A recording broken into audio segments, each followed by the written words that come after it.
Здравствуйте, уважаемые телезрители! В эфире передача «Первая помощь». С вами Елизавета Алексеева. Сегодня в нашей передаче мы говорим о профилактике несчастных случаев у детей первых 3-4 месяцев жизни.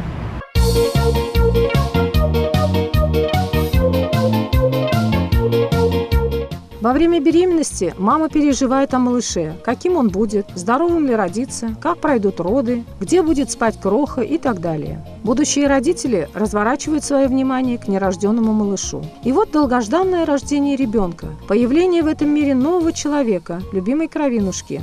Именно с ним теперь связаны мысли родителей. Именно им они будут гордиться, именно за него радоваться и огорчаться. От родителей, от их доброты и терпения зависит теперь, каким вырастет маленький человечек. Малыш абсолютно зависим и беспомощен. Он может выжить только при условии родительской заботы. Хорошо, если есть рядом бабушка или другие родственники, которые могут подсказать, помочь. А если молодая мамочка живет вдали от родных, муж целый день на работе, ей приходится одной справляться не только с ребенком, но и со всеми делами по дому. А еще хочется поболтать с подружкой, сделать макияж, прическу, приготовить вкусный ужин мужу. Но в череде радостных хлопот важно не забыть о безопасности своего малыша, о том, как уберечь его от несчастных случаев.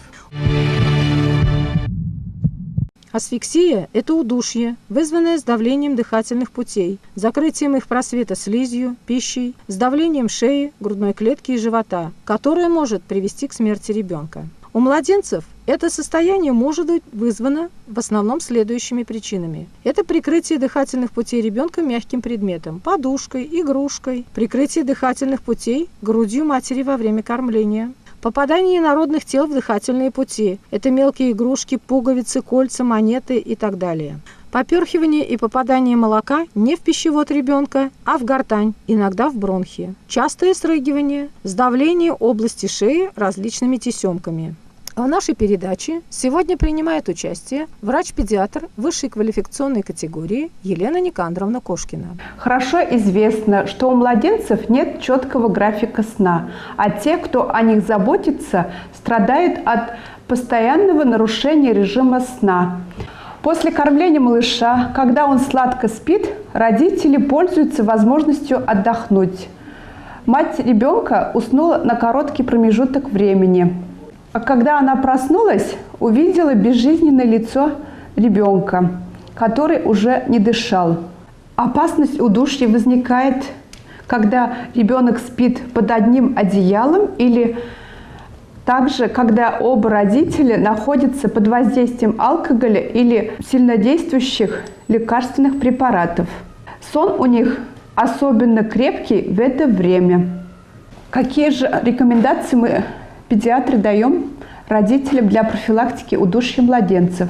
Ребенок должен спать отдельно в детской кроватке. В кроватке не должно быть посторонних вещей, игрушек, различных предметов одежды, так как это может привести к травмам и удушению. Поверхность, на которой будет лежать ребенок, должна быть ровной, гладкой, твердой. Постельное белье необходимо часто стирать и утюжить с двух сторон. Одеялом накрывать спящего ребенка можно только до талии, чтобы также исключить возможное удушение. Подушка новорожденному совершенно не нужна, так как голова и туловище ребенка должны находиться на одном уровне. Достаточно положить под голову тонкую хлопчатобумажную пеленку. Чтобы маме было удобно во время сна наблюдать за ребенком, кроватка должна стоять на одном уровне с родительской кроваткой.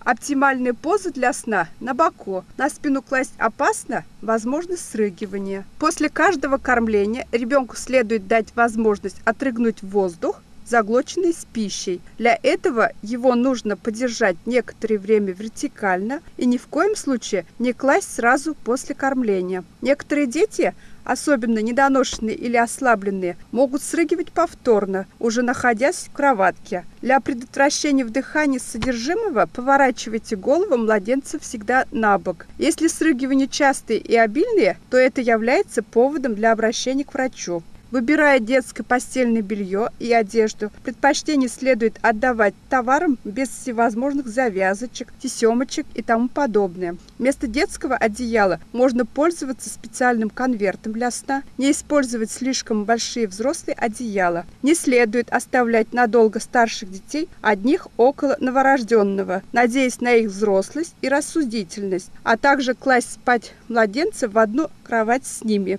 Также не следует перегревать и переохлаждать ребенка, не пеленать его слишком туго, не курить в помещении, где находится ребенок, избегать воздействия на ребенка резких запахов, звуков и световых раздражителей, прежде всего во время его сна, в том числе и дневного. Стремиться сохранить по мере возможности естественное скармливание ребенка хотя бы в течение первых 4 месяцев жизни.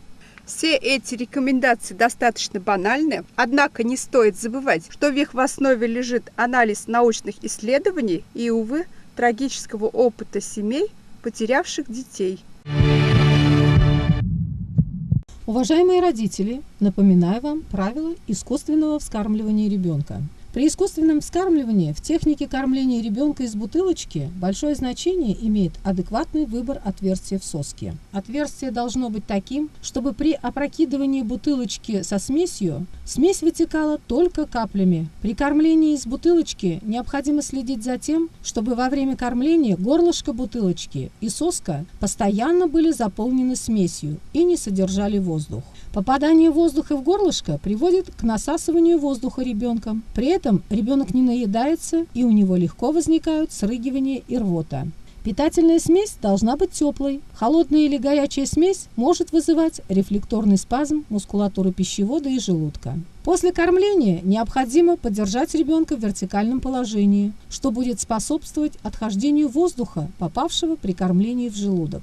И никогда не оставляйте ребенка без присмотра с бутылочкой во рту. Как бы вы ни устали, как бы вы ни были заняты, и кто бы вас при этом не отвлекал, для того, чтобы ребенок не захлебнулся смесью. Уважаемые родители, если с ребенком произошел несчастный случай, в этом, как правило, повинны взрослые. Только ваша любовь, забота и внимание дадут возможность вырасти вашим детям здоровыми, веселыми, умными и любящими вас и окружающий мир.